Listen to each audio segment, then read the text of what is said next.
Hi, I'm Nick Dudman. I'm the creature effects designer for Harry Potter and the Deathly Hallows Part 2. And we're looking at the Bake Off showreel.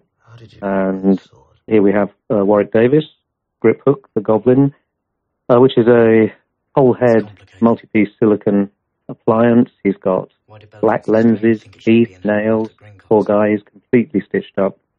We did this makeup for on and off for nearly a year.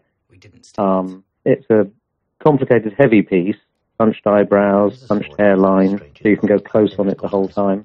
Warwick was great, though. He knows how to act through a makeup like that.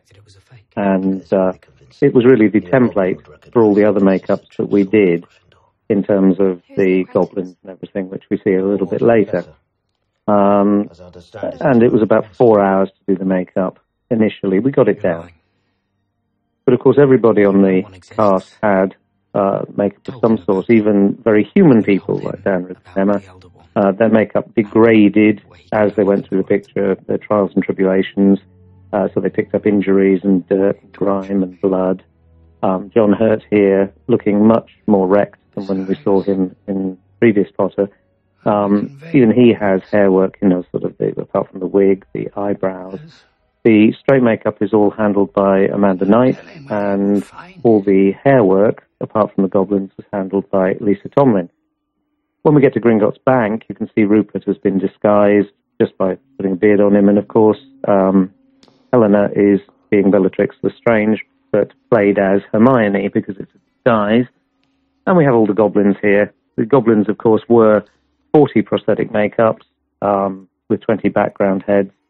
So complex. Every single one of them was made for the performer. There's nothing duplicated.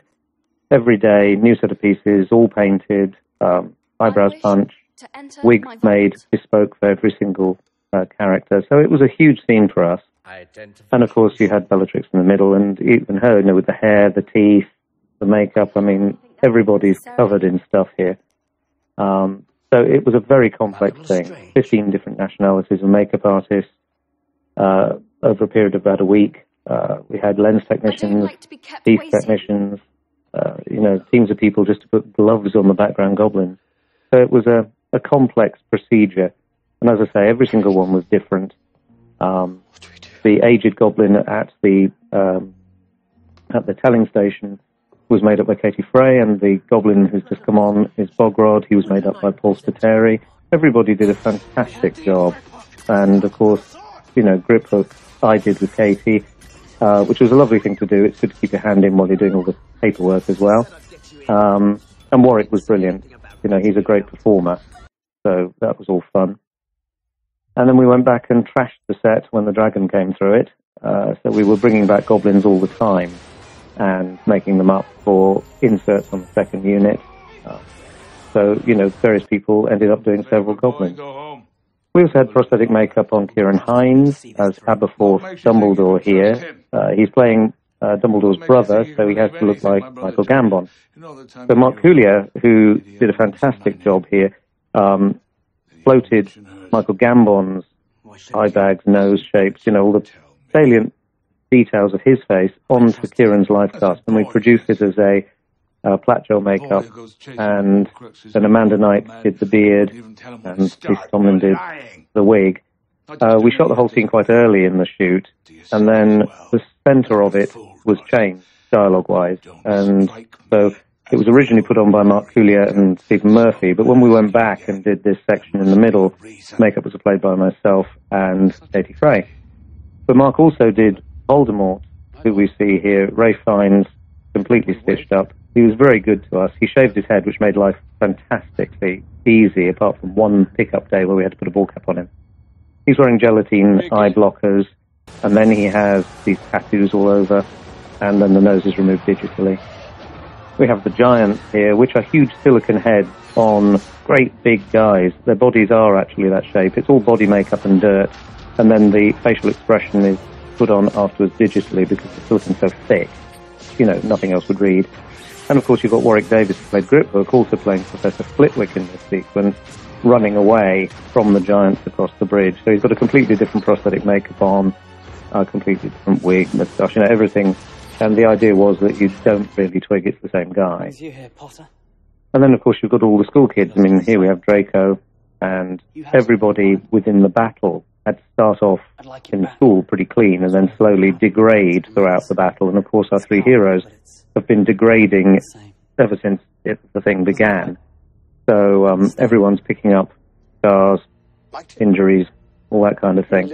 And indeed, in this scene with the boathouse, Lucius Malfoy, who's always very dapper and, you know, very elegant, has been degrading since the beginning of part one and is now pretty well shattered and being treated abusively by Voldemort, who is also degrading. Each time a Horcrux is destroyed, part of his soul is destroyed, he's picking up little things in the makeup. He's getting a little more gaunt, his skin's beginning to crack in places, he's sort of fraying at the wrist.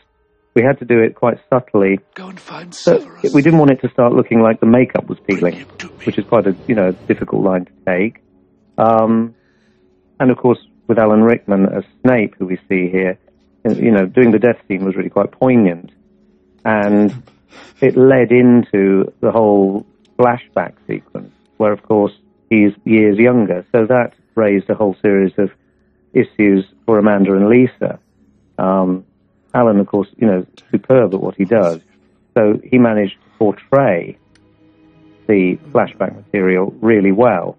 And, of course, you know, all the blood and stuff is standard stuff by then. At this point in the film, practically everyone's covered in claret, and it's all getting a bit, you know, hairy for everybody. And Dan is beginning to break down, and, you know, it's a very sad scene, and it's a nice point in the movie, actually, where things hold for a minute.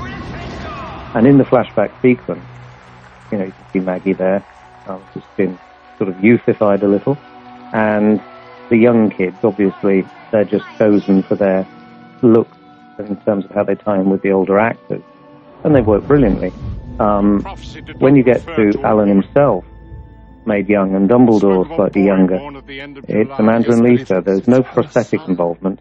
It's just done the old-fashioned way with lifts and colour and everything. But I think it works a treat, and just by putting a shorter wig on, and, you know, and indeed performance, it works wonderfully well, and creates a very poignant scene. And I think, you know, sort of the look of Alan is completely iconic. When you see the kids, like here, you can see they're getting more and more bashed and beaten up. We shot a lot of this out of sequence, and the script wasn't clear about a lot of things, so injuries sometimes appeared, and we weren't quite sure why.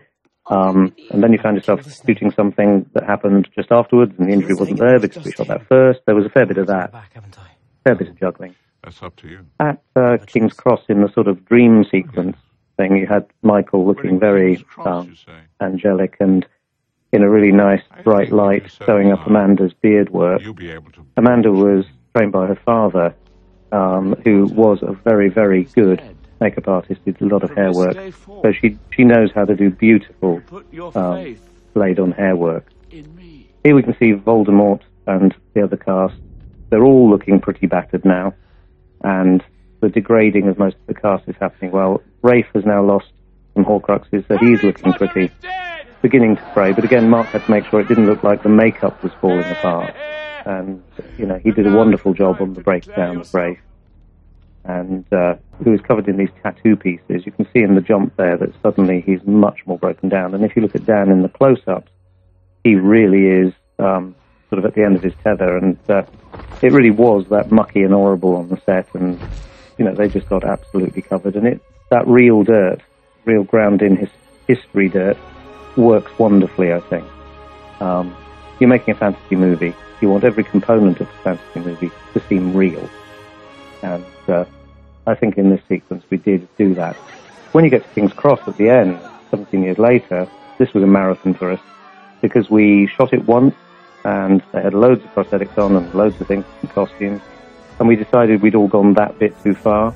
So what you're seeing now are silicone, you know, little plat gel and Bondo roll-on pieces on everybody, bodysuits, girls more curvy, guys slightly stockier, Rupert definitely, and then just straight makeup, and making it so that, you know, the feeling is quite subtle. They did do some digital enhancing at the very end, something called Lola, just to tweak earlobes and pull other things slightly together. So it's a mixture.